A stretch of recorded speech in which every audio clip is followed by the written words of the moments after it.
नमस्कार, हम पूजा जौनपुरी। आज एक गीत लेके आई बानी। वो गीत बड़ा दुखदाई बा। एक पत्नी बा अपने ससुराल में, ओकर पति गहन कमाए तो उनकर माई बाबू उनके साथे का जुलूम करत है। उसी के भाव में एक गीत बा, तो सुनी गीत।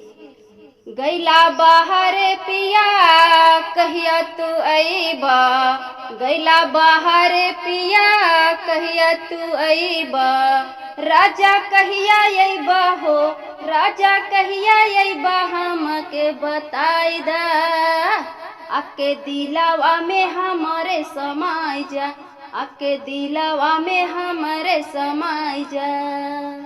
माई ओ बाबू तोहर मार लेता ना, माई ओ बाबू तोहर मार लेता ना, नाही बाटे राजा गोदी में ललना, नाही बाटे राजा गोदी में ललना, राजा कहिया अइबा हो, राजा कहिया अइबा हमके बताई दा, आके दिलवा में हमारे समाई जा, आके दिलवा में हमारे समाई जा।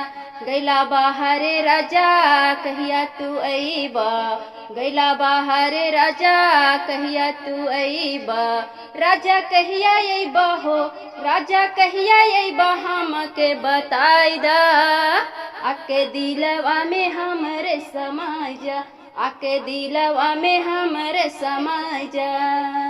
भैया यो भाभी तोहर हिस्सा बटावे, भैया यो भाभी तोहर हिस्सा बटावे, बाजी न कही हमें घर से निकालें, बाजी न कही हमें घर से निकालें, राजा कहिया अइबा हो, राजा कहिया अइबा हमके बताई दा, आके दिलवा में हमरे समाई जा, आके दिलवा में हमरे समाई जा।